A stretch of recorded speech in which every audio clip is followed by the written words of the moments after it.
একদিকে সিবিএসই বোর্ডের দ্বাদশের পরীক্ষা, অন্যদিকে জয়েন্ট এন্ট্রান্স মেন, জীবনের অন্যতম গুরুত্বপূর্ণ দুটো বড় পরীক্ষা। সিবিএসই বোর্ডের দ্বাদশের পরীক্ষা দিচ্ছে এমন অনেক পড়ুয়াই জয়েন্ট এন্ট্রান্স মেন পরীক্ষায় বসে, কিন্তু এবার সেখানেই তৈরি হয়েছে প্রবল দুশ্চিন্তা। কারণ একই দিনে সিবিএসইর পাশাপাশি পড়েছে জেইই মেন পরীক্ষা। গত বছর 20শে নভেম্বর সিবিএসই 2025-এর পরীক্ষাসূচি প্রকাশিত হয়। তাতে দেখা যাচ্ছে 2রা এপ্রিল সকাল 10:30 থেকে 1:30 পর্যন্ত বাংলা পরীক্ষা। আবার এ মাসের 10 তারিখ কেন্দ্রীয় পরীক্ষা নিয়ামক সংস্থা ন্যাশনাল টেস্টিং এজেন্সি তাদের বিজ্ঞপ্তিতে জানিয়েছে সেশন 2-এর জেইই মেন পরীক্ষাও হবে এপ্রিলের 2 তারিখ। পাশাপাশি 3, 4, 7, 8, 9 তারিখেও রয়েছে পরীক্ষা। এতেই আতান্তরে পড়েছে ছাত্রছাত্রী থেকে অভিভাবকরা। বিজ্ঞপ্তি পেয়ে চিন্তায় পড়েছে দমদমের সন্ত্র দত্ত। শ্যামরাখি না কুলরাখি অবস্থা অধ্যাপক দম্পতির এই সন্তানের।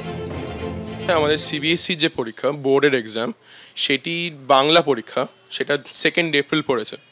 তো তার সাথে আমাদের জেইর মেন্স যে পরীক্ষা, সেটিও আমার এবং আমার বহু বন্ধুবান্ধবদের 2 এপ্রিলই পড়েছে।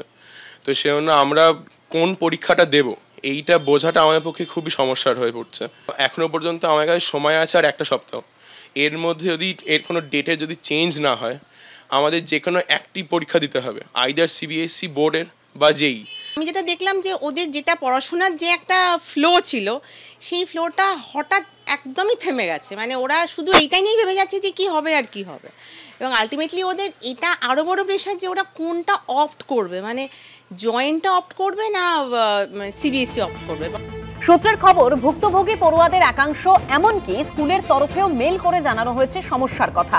কেন্দ্রীয় শিক্ষা প্রতিমন্ত্রী সুকান্ত মজুমদার জানিয়েছেন, যাদের ক্ষেত্রে সমস্যা হবে তারা সরাসরি এনটিএ কে মেল করে জানাতে পারবে।